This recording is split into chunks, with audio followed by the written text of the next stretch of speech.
ನಿಮ್ಮ ಪರಿಚಯ ಮಾಡಿಕೊಡ್ರಿ. ನನ್ನ ಹೆಸರು KP ಸಾಕಮ್ಮ ಗೀಳಿ, ಚನ್ನಗಿರಿ ತಾಲೂಕು, ದಾವಣಗೆರೆ ಡಿಸ್ಟಿಕ್ಕು.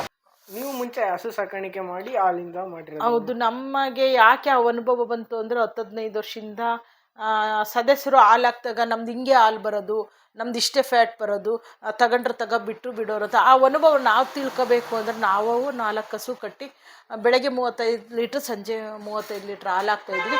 ನಾವೇನು ಹಾಕ್ತಿದ್ವಿ, ಫಸ್ಟ್ ತರಬೇತಿ ಹೊಂದಿದ್ವಿ ಹಸಿನಲ್ಲಿ ಏನೇನು ಯಾವ್ಯಾವ ರೀತಿ ಮಾಡಬೇಕು. ನಮ್ದು ಈ ಥರ ಬರ್ತಾ ಇದೆ, ನಿಮ್ದು ಯಾಕೆ ಬರಲ್ಲ, ನಾವು ನಿಮ್ಮಂಗೆ ಖನಿಜ ಮಿಶ್ರಣ ಪಶುಹಾರ ಹಾಕ್ತಾಯಿದ್ದೀವಿ, ನಮ್ದು ಇಷ್ಟು ಬರ್ತಾ ಇದೆ, ನಿಮ್ದು ಯಾಕೆ ಇಷ್ಟು ಬರ್ತಾ ಇಲ್ಲ, ನಾವು ಕಟ್ಟಿರಲಿಲ್ಲ. ಆ ಅನುಭವ ಪಡ್ಕೊಳ್ಳೋಕ್ಕೋಸ್ಕರ ನಾವು 4 ಕಸ ಕಟ್ಟಿ ಮಾಡಿದ್ವಿ. ಈಗ ನೀವು ಒಬ್ರು, ಇವತ್ತು ನಾನು ಹೊಸ್ದಾಗಿ ಒಬ್ರು ಹಾಲು ಹಾಕಕ್ಕೆ ಬರ್ತೀನಿ ಅಂತ ಹೇಳ್ಕೊಡ್ರಿ, ನಿಮಗೆ ಏನೇನು ಕೊಡ್ಬೇಕು? ಅಕೌಂಟ್ ಫಸ್ಟು ಅಕೌಂಟ್ ಹಾಲು ಹಾಕ್ಸ್ಕೊಳ್ಳಲ್ಲ, ಫಸ್ಟು ಅಕೌಂಟ್ ಅವ್ರದ್ದು ಆಧಾರ್ ಕಾರ್ಡು FID ಮಾಡಿಸ್ಬೇಕು. ಮಾಡಿಸಿದ್ಮೇಲೆ ಅವ್ರ ದಾಖಲಾತಿ ತಗೊಂಡ್ಮೇಲೆ ಹಾಲು ಹಾಕ್ಸ್ಕೊಳ್ಳೋದು. ಯಾಕೆ ಅಂದರೆ ಅವ್ರ ಹಣ ನೇರವಾಗಿ ಬ್ಯಾಂಕ್ ಇದಕ್ಕೆ ಹೋಗೋದಲ್ಲ, ಫಸ್ಟ್ ಅವ್ರ ಅಕೌಂಟ್ ತಗೊಳ್ತೀವಿ, ಆಧಾರ್ ಕಾರ್ಡ್ ತಗೊಳ್ತೀವಿ, FID ಮಾಡಿ ತಗೊಳ್ತೀವಿ, ತಗೊಂಡ್ಮೇಲೆ ಹಾಲು ಹಾಕ್ಸ್ಕೊಳ್ಳೋದು, ಕಲೆಕ್ಷನ್ ಮಾಡಿಸ್ಕೊಳ್ಳೋದು. ಈಗ ಜನಗಳು ನೋಡ್ತಾ ಇರೋದು ಇದ್ರ ರೋಗ ಅಂದ್ರೆ ಕೆಚ್ಚಲು ಬಾವು ಭಾಳ ಬರುತ್ತೆ ಅಂತ. ಹೌದು. ಅದರಿಂದ ಹಾಲು ಕೆಡೋ ಸಾಧ್ಯತೆ ನಿಮ್ಮಲ್ಲಿ ಇದೆಯಾ? ಅಂದ್ರೆ ಹೌದು. ನಾವು ಕೆಚ್ಚಲು ಇದನ್ನ ಒಂದು ಇದಿದೆ, ಅದು ಎಲ್ಲ ಇದನ್ನ ಮಾಡಿಬಿಟ್ಟು ಅಲ್ಲಿದೆ ತೋರಿಸ್ತಿದ್ದೆ. ಈಗ ಅದನ್ನ 4 ಇದರಲ್ಲಿ ಹಾಕ್ಬಿಟ್ಟು ಅದಕ್ಕೊಂದು ಕೆಮಿಕಲ್ ಬರುತ್ತೆ, ಅದನ್ನು ಹಾಕ್ಬಿಟ್ರೆ ಅದು ಒಂಥರ ಶಿಮ್ಲದ ರೀತಿ ಬರುತ್ತೆ. ಆ ವ್ಯವಸ್ಥೆಯಲ್ಲಿ ಗೊತ್ತಾಗುತ್ತೆ. ಅದನ್ನು ನೀರಲ್ಲಿ ಇದಿದ್ರೆ ಚೆನ್ನಾಗಿದೆ ಅಂತ ನೋಡಿದಾಗಲೇ ಗಟ್ಟಿ ಆಗುತ್ತೆ. ಅದನ್ನು ರಿಜೆಕ್ಟ್ ಮಾಡ್ತೀವಿ. 15 ದಿವಸಕ್ಕೆ ತಿಂಗಳಿಗೊಮ್ಮೆ ಮಾಡ್ತೀವಿ, 3 ತಿಂಗಳಿಗೆ, 2 ತಿಂಗಳಿಗೆ, 1 ತಿಂಗಳಿಗೆ. ನಮ್ಮ ಮುಕ್ಕೂಟ ಬಿಡೋದಿಲ್ಲ. ಹಾಲು ಪರೀಕ್ಷೆ ಮಾಡಿರಿ, ಕೆಚ್ಚಲು ಬಾವು ಪರೀಕ್ಷೆ ಮಾಡಿರಿ, ಸ್ಟೇಟ್ಮೆಂಟ್ ಹಾಕ್ರಿ ಅಂತ ಹೇಳ್ತಾನೆ ಇರ್ತಾರೆ, ಮಾಡಿ ಕಳಿಸ್ತಾನೆ ಇರ್ತೀವಿ. ಎಲ್ಲರದು ಪರೀಕ್ಷೆ ಎಲ್ಲರದು ಮಾಡಬೇಕು. ಕೆಚ್ಚಲು ಬಾವು ಯಾರು ಬಂದಿರುತ್ತೋ ಅವ್ರಿಗೊಂದು ಸ್ವಲ್ಪ ನಮ್ಮ ಪಶು ಇಲಾಖೆಯಿಂದ ನಮ್ಮ ಒಕ್ಕೂಟದಿಂದ ಡಾಕ್ಟ್ರ್ ವ್ಯವಸ್ಥೆ ಇದೆ. ಆ ಡಾಕ್ಟ್ರ್ ಬಂದುಬಿಟ್ಟು ಅದನ್ನೆಲ್ಲ ನೋಡಿ ಏನು ಮಾಡಬೇಕು ಅಂತ ಹೇಳ್ತಾರೆ. ಬೆಳಗ್ಗೆ 6:20ರಿಂದ 7:10 ಕ್ಲಾಸ್, ಸಂಜೆನೂ ಸೇಮ್ ಸಮಯ. ಅಂದರೆ ಇವ್ರು ಬಂದು ತೊಗೊಂಡೋಗ್ತಾರಾ, ನೀವೇ ತೊಗೊಂಡೋಗ? ಇಲ್ಲ, ನಮ್ಮ ಒಕ್ಕೂಟದಿಂದ ಗಾಡಿ ವ್ಯವಸ್ಥೆ ಇದೆ. ಎಲ್ಲಿಗೆ ಹೋಗುತ್ತೆ? BMCಗೆ ಹೋಗುತ್ತೆ, ಅಥವಾ CC ಬಾತಿ ಡೈರಿಗೆ ಹೋಗುತ್ತೆ, ಬೆಳ್ಳಿನೂಡಿಗೆ BMCಗೆ ಹೋಗುತ್ತೆ. ಆಯಾ ಉತ್ಪಾದನೆ ಜಾಸ್ತಿ ಹೆಂಗಾಗುತ್ತೋ ಕಡಿಮೆ ಆಗುತ್ತೋ ಇಲ್ಲಿ BMC CCಗಳಿದ್ದಾವೆ. ಹಳಸ ವ್ಯವಸ್ಥೆ ಎಲ್ಲ ಒಕ್ಕೂಟಕ್ಕೆ ಬಿಟ್ಟದ್ದು. ನೀವು ಹೇಳಿದ್ರಿ ನಿಮ್ಮಿಂದ ಭಾಳ ಜನಕ್ಕೆ ಅಂದರೆ ಸಬ್ ಡಿವಿಷನ್ ಕೊಟ್ರಿ ಇಲ್ಲಿಂದ ಅಂತ, ಅವ್ರದ್ದು ಎಲ್ಲ ಈಗ ಚೆನ್ನಾಗಿ ನಡೀತಾ ಇದೆ? ಹೌದು. ಎಲ್ಲರೂ ನಮ್ಮ ಸೊಸೈಟಿ ಹೆಂಗೆ ನಡೀತಾ ಇದೆ ಹಾಗೆ ನಡೀತಾ ಇದೆ. ಅದಕ್ಕೆ ಏನೇನು ಬೇಕು ಮೇಡಮ್? ಈಗ ಪ್ರೆಸೆಂಟ್ ಯಾರ ನಿಮ್ಮ ಹತ್ರ ಸಬ್ ಡಿವಿಷನ್ ತೊಗೋಬೋದಾ, ಇಲ್ಲ ತೊಗೊಳ್ಬೇಕು, ಇಲ್ಲ ಹೊಸ್ದಾಗಿ ಏನಾರು ಹಾಕ್ಕೋಬೇಕಂದ್ರೆ ಏನು ಮಾಡಬೇಕಾಗುತ್ತೆ ಅವರು? ಆಯಾ ಊರಲ್ಲಿ ಎಷ್ಟು ಜನಸಂಖ್ಯೆ ಇದೆ, ಎಷ್ಟು ಜಾನುವಾರುಗಳಿದೆ, ಹಾಲು ಉತ್ಪಾದನೆ ಎಷ್ಟಿದೆ ಅಂತ ಎಲ್ಲ ನೋಡ್ಕೊಂಬಿಟ್ಟು ಒಂದು ಇದನ್ನು ಊರಿನ ಸದಸ್ಯರು ಕೂಡ್ಕೊಂಬಿಟ್ಟು ಸಂಘ ಮಾಡ್ತಾಯಿದ್ದೀವಿ ಇಂಥದ್ದೊಂದು ಅಂತ ಕೇಳ್ಕೊಂಡು ನಮ್ಮ ಒಕ್ಕೂಟಕ್ಕೊಂದು ಅಪ್ಲಿಕೇಶನ್ ಕಳಿಸ್ಬೇಕು. ಇಂಥ ಊರು, ಈಗ ನುಗ್ಗೇಹಳ್ಳಿ, ನುಗ್ಗೇಹಳ್ಳಿ ಇಷ್ಟು ರಾಸುಗಳಿದೆ, ಇಷ್ಟು ಜನಸಂಖ್ಯೆ ಇದೆ, ಇಷ್ಟು ಹಾಲು ಉತ್ಪಾದನೆ ಆಗ್ತಾಯಿದೆ, ಹೆಚ್ಚೆಚ್ಚು ನಾವು ದಿನವಾಯಿ ಬೆಳೆಸಿನೂ ಇಷ್ಟು ಹಾಲು ಹೆಚ್ಚಿಗೆ ಉಳಿತಾ ಇದೆ, ನಮಗೊಂದು ಸಂಘ ಬೇಕು ಅಂತಂದು ಒಕ್ಕೂಟಕ್ಕೆ ಒಂದು ಅಪ್ಲಿಕೇಶನ್ ಹಾಕಿದರೆ ಅಲ್ಲಿ ಮೀಟಿಂಗ್ ಪಾಸ್ ಮಾಡ್ಕೊಂಡು ಆ ಅಪ್ಲಿಕೇಶನ್ ಅಲ್ಲಿ ಒಂದು ಬಾಡಿ ಇದೆ ನಮ್ಮ ಒಕ್ಕೂಟದಲ್ಲಿ, ಆಡಳಿತ ಮಂಡಳಿ. ಅಲ್ಲಿ ಅವ್ರು ಏನು ಹೇಳ್ತಾರೆ ಆ ಆಧಾರದ ಮೇಲೆ ಅಲ್ಲಿನ ಅಧಿಕಾರಿ ಕಳಿಸ್ತಾರೆ ನಮ್ಮೂರಿಗೆ. ಅಧಿಕಾರಿ ಕಳಿಸ್ಬಿಟ್ಟು ಒಂದು ಸಭೆ ಮಾಡ್ತಾರೆ, ಗ್ರಾಮ ಸಭೆ. ಆ ಗ್ರಾಮ ಸಭೆ ಮುಖಾಂತರ ಏನೇನು ಪ್ರೊಸೀಜರ್ ನಡಿಬೇಕಾ ಆ ಮುಖಾಂತರ ಸಂಘ ಸ್ಥಾಪನೆ ಆಗುತ್ತೆ.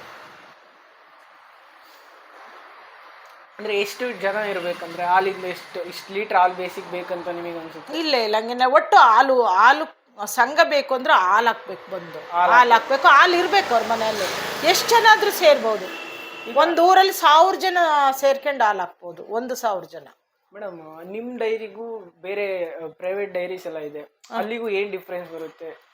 ಪ್ರೈವೇಟ್ ಡೈರಿ ಅಂದರೆ ಅಲ್ಲಿ ಒಬ್ಬರೇ ಮಾಲೀಕರು, ಒಯ್ಯೋದವರು. ನನ್ನ ಅನುಭವದಲ್ಲಿ ಹೇಳಬೇಕು ಅಂದರೆ ಪ್ರೈವೇಟ್ ಡೈರಿ ಮನಸ್ಸಿಗೆ ಬಂದಂಗೆ ಅವರು ಸ್ವಚ್ಛತೆ ಇರುತ್ತೋ ಇಲ್ಲೋ ಗೊತ್ತಿಲ್ಲ. ನಮಗೆ ಕಂಡಂಥ ಪ್ರಕಾರ ಮಾಲೀಕ ಒಬ್ಬರೇ. ಇಲ್ಲಿ ನಮ್ಮ ಸಂಘದಲ್ಲಿ ಎಲ್ಲರೂ ಮಾಲೀಕರೇ. ಕ್ವಶನ್ಸ್ ಕೇಳ್ಬೋದು. ಯಾರಾದರೂ ನಮ್ಮ ಇಲ್ಲಿ ಆಡಳಿತದಲ್ಲಿ ಆಗಲಿ ನಮ್ಮ ಸಂಘದಲ್ಲಿ ಲೋಪದೋಷ ಇದ್ದರೆ, ಲೆಕ್ಕಗಳು ತಪ್ಪಾದರೆ ಕೇಳೋ ಅಧಿಕಾರ ಇಲ್ಲಿದೆ. ಅದೇ ಖಾಸಗಿ ಡೈರಿಯಲ್ಲಿಲ್ಲ ಅಧಿಕಾರ. ಇಲ್ಲಿ ಸರ್ಕಾರದಿಂದ ಉಪಯೋಗ ಸಿಗುತ್ತೆ, ನಮ್ಮ ಒಕ್ಕೂಟದಿಂದ ಉಪಯೋಗ ಸಿಗುತ್ತೆ. ಅಲ್ಲಿ ಕೊಡೋಂಥ ವ್ಯವಸ್ಥೆ ಇಲ್ಲ. ಯಾಕೆಂದರೆ ಅದು ಒಂದು ಖಾಸಗಿ ಸಂಸ್ಥೆ, ಒಂದು ಸ್ವಂತವಾಗಿ ಆಳ್ವಿಕೆ ಮಾಡೋಂಥ ಸಂಸ್ಥೆ ಅದು. ಅಂದ್ರೆ ಈಗ ದುಡ್ಲಾ ಡೈರಿಲಿ 52 ರೂಪಾಯಿವರೆಗೂ ಕೊಡ್ತಾರೆ ಅನ್ಸುತ್ತೆ. ಅಂದ್ರೆ ನೀವು ನೋಡ್ದಂಗೆ ಅದು ಕರೆಕ್ಟಾ, ಇಲ್ಲ ಅಂದ್ರೆ ನಿಮ್ಮಲ್ಲಿ 38 ರೂಪಾಯಿ ಮತ್ತೆ ಸಹಾಯಧನ 4 ರೂಪಾಯಿನೂ ಕೊಡ್ತಾರೆ? ಸಹಾಯಧನ ನಮ್ಮದು 5 ರೂಪಾಯಿ ಕೊಡ್ತಾ ಇರೋದು, ಅದು ಸಪ್ರೇಟ್ ಸರ್ಕಾರ ನೇರವಾಗಿ ಅವರ ಅಕೌಂಟಿಗೆ ಜಮೆ ಆಗುತ್ತದು. ಅಲ್ಲಿ ಏನು ಕೊಡ್ತಾ ಇದ್ದಾರೆ ಅಂತ ಇವತ್ತಿಗೂ ನಂಗೆ ಗೊತ್ತಿಲ್ಲ. ಅಲ್ಲಿಗಿಲ್ಲಿಗೆ ಏನು ವ್ಯತ್ಯಾಸ ತಂದೆ ಅದು ಯಾವಾಗಾದ್ರೂ ಬಂದು ಏನಾದ್ರೂ ಗಂಟೆ ಮುಚ್ಕೊಂಡು ಹೋಗ್ಬೋದು. ಇದಿದೆಯಲ್ಲ ಇದು ಶಾಶ್ವತ. ಹಾಲು ಸ್ಥಾಪನೆ ಕಡಿಮೆ ಆಯಿತಾ ಅವತ್ತಿಗೆ ಕ್ಲೋಸ್ ಮಾಡಿ ಡೇಟ್ ಕೊಟ್ಟು ಮತ್ತೆ ಹಾಲು ಉತ್ಪಾದನೆ ಆದರೆ ಓಪನ್ ಮಾಡ್ಕೊಳ್ಳೋಂಥ ಅಧಿಕಾರ ಇಲ್ಲಿ ಸಂಘಕ್ಕಿದೆ. ನೀವು ಹಾಲು ಕಳಿಸಿರ್ತೀರಲ್ಲ, ಅದು ಏನಾದರೂ ಕೆಟ್ಟು ರಿಜೆಕ್ಟ್ ಆಗಿ ವಾಪಸ್ ಬಂದರೆ ಅದು ನಿಮ್ಮ ಮೇಲೆ ನಿಮ್ದು ಇದಕ್ಕೆ ಬೀಳುತ್ತಾ, ಇಲ್ಲ ರೈತರಿಗೆ ತೊಗೊಳ್ತಾರ? ಇಲ್ಲ, ಸಂಘಕ್ಕೆ ಹೊಣೆ ಅದು. ಇದುವರೆಗೂ ನಮ್ಮದು ಏನು ಖುಷಿ ವಿಚಾರ ಅಂದರೆ ಇವತ್ತಿಗೂ ಹಾಲು ಕೆಟ್ಟಿಲ್ಲ, ಲೋ SNF ಆಗಿಲ್ಲ, ವಾಪಸ್ಸು ಬಂದಿಲ್ಲ ಒಂದು ಕ್ಯಾನ್ ಬಂದು. ನಿಮಗೇನು ಬರಲ್ಲ ಅದು? ಇಲ್ಲಿ ಬಂದಿಲ್ಲ ನಮಗೆ ಅಂತಂದ್ರೆ ನಮಗೆ ಇದಿಲ್ಲ. ನಮ್ಮ ಸಂಘಕ್ಕೆ ನಷ್ಟ, ಸದಸ್ಯರ ಮೇಲೆ ಹಾಕಲ್ಲ, ಯಾವುದೇ ರೀತಿ ಸದಸ್ಯರ ಮೇಲೆ ಹಾಕಲ್ಲ. ಸದಸ್ಯರ ಸಂಘಕ್ಕೆ ಇದು ಮಾಡ್ಕೊಂಡು ಸಂಘ ಅದ್ರ ಹೊಣೆ ತಗೊಳುತ್ತೆ. ಆದರೆ ನಮ್ಮ ಸಂಘದ ಅನುಭವದ ಪ್ರಕಾರ ಒಂದು ಕ್ಯಾನು ಕೆಟ್ಟು ಬಂದಿಲ್ಲ, ಲೋ SNF ಆಗಿಲ್ಲ. ಇವಾಗ ಈಗ ಡೈರಿ ಮಾಡ್ತಿರೋದ, ನಿಮಗೆ ಸಹಾಯಧನ ಅಂತ ಇದನ್ನ ಮ್ಯಾನೇಜ್ಮೆಂಟ್ ಮಾಡ್ತಿರ್ತಾರಲ್ಲ, ಅವ್ರಿಗೆ ಕೊಡ್ತಾರಾ, ಅಥವಾ ಲೀಟ್ರಿಗೆ ಅಂತನಾ, ಅಥವಾ ತಿಂಗಳಿಗೆ ಅಂತನಾ? ಹೌದು, 5 ರೂಪಾಯಿ ಪ್ರೋತ್ಸಾಹನ ಕೊಡುತ್ತೆ. ಅದಲ್ಲ ಮೇಡಮ್, ನಮಗೆ ಇನ್ಸೆಂಟಿವ್ ಅಂತ ಕೊಡುತ್ತೆ, ಒಕ್ಕೂಟ ಕೊಡುತ್ತೆ, ಇನ್ಸೆಂಟಿವ್ ಅಂತ ಕೊಡುತ್ತೆ. 1 ಲೀಟ್ರ್ ಲೆಕ್ಕದಲ್ಲಿ ಕೊಡ್ತಾರಾ, ಅಥವಾ ಲೀಟ್ರ್ ಲೆಕ್ಕದಲ್ಲಿ ಇನ್ಸೆಂಟಿವ್ ಕೊಡ್ತಾರೆ? ಲೀಟ್ರ್ ಲೆಕ್ಕದಲ್ಲಿ. ಅಂದರೆ ಹವಾಮಾನ ಬದಲಾಗೋದ್ರಿಂದ ಏನಾದರೂ? ಹೌದೌದು, ಒಂದು ಸ್ವಲ್ಪ ಚಳಿಯಲ್ಲಿ ಹಾಲು ಉತ್ಪಾದನೆ ಕಡಿಮೆ ಆಗುತ್ತೆ. ಏಕೆಂದರೆ ಅತಿ ಚಳಿ ಆದಾಗ ದನಗಳಿಗೆ ಮೈ ಬಿಗಿ ಇದ್ದು ಏನೋ ವಾತಾವರಣ ಒಟ್ಟು ಚಳಿಯಲ್ಲಿ ತುಂಬಿ ಮೊನ್ನೆ ಈಗ ಉದಾಹರಣೆಗೆ 15-20 ದಿನದಲ್ಲೂ ಒಂದು 3 ಕ್ಯಾನ್ ಹಾಲು ಕಡಿಮೆ ಆಗಿದೆ. ಬೇಸಿಗೆಯಲ್ಲಿ ಒಣಮೇವು, ಹಸಿಮೇವಿನ ವ್ಯವಸ್ಥೆಯಲ್ಲಿ ಭಾಳ ಮಳೆ ಇದರಲ್ಲಿ ಭಾಳ ಹಾಲು ಉತ್ಪಾದನೆ ಆಗುತ್ತೆ. ಚಳಿಯಲ್ಲಿ ಒಂದು ಸ್ವಲ್ಪ ಕಡಿಮೆನೇ. ಬೇಸಿಗೆಯಲ್ಲಿ ಒಣಮೇವು, ಹಸಿಮೇವಿನ ವ್ಯವಸ್ಥೆ ಇರಲ್ಲ. ಹಸಿಮೇವಿನ ವ್ಯವಸ್ಥೆ ಯಾರು ಇರ್ತಾರೋ ಅವ್ರಿಗೆ ಉತ್ಪಾದನೆ ಜಾಸ್ತಿ ಸಿಗುತ್ತೆ. ಸ್ವಲ್ಪ ಆವಾಗ ಗಟ್ಟಿನೂ ಹಾಲು ಸ್ವಲ್ಪ. ಮೇಡಮ್, ನಿಮ್ಮ ಲೆಕ್ಕದಲ್ಲಿ ಹಾಲು ಜಾಸ್ತಿ ಆಗಬೇಕಂದ್ರೆ ಹಸಿಮೇವು ಜಾಸ್ತಿ ಕೊಡಬೇಕಾ, ಇಲ್ಲ ಒಣಮೇವು? ಎರಡು ಸಮ ಪ್ರಮಾಣದಲ್ಲಿ ಇರಬೇಕು. ಒಂದು ಬಾನಿ ಅದನ್ನು 10 kg ಕೊಟ್ಟರೆ ಹಸಿಮೇವನ್ನ, ಒಣಮೇವೂ ಇರಬೇಕು 1 ಬಾನಿ ಇರಲಿ. ಎರಡನ್ನೂ ಮಿಕ್ಸಾಗೆ ಕೊಡಬೇಕು. ಅತಿ ಹಸಿ ಹುಲ್ಲೇ ಕೊಡಬಾರ್ದು, ಅತಿ ಒಣಮೇವೂ ಕೊಡಬಾರ್ದು. ಎರಡು ಮಿಕ್ಸ್ ಸಮ ಪ್ರಮಾಣದಲ್ಲಿ ಹೋಗ್ತಾ ಇದ್ದರೆ ಅವಕ್ಕೆ ಒಂದು ಇದು ಇರುತ್ತೆ ಹಸುಗಳಿಗೆ. ಭಾಳ ಜನ ಹೇಳ್ತಾರೆ ಎನಿ ಟೈಮ್ ಮೇವು ಕೊಡಬಾರ್ದು, ಅದಕ್ಕೆ ಸ್ವಲ್ಪ ಅಗಿಯೋದಕ್ಕೆ ಟೈಮ್ ಕೊಡಬೇಕು. ಹೌದು, ಒಂದು ಬಾನಿ ಹಾಕಿದ್ವಿ ಅಂದರೆ ಸ್ವಲ್ಪ ಖಾಲಿ ಇದ್ದರೆ ಚೆನ್ನಾಗಿ. ನೀರು ಶುದ್ಧವಾದ ನೀರೇ ಕೊಡಬೇಕು ಹಸುಗಳಿಗೆ. ದಿನ ಸ್ನಾನ ಮಾಡಿಸ್ಬೇಕು ಅವಕ್ಕೆ. ಕೊಟ್ಟಿಗೆ ಸ್ವಚ್ಛತೆ ಇರಬೇಕು.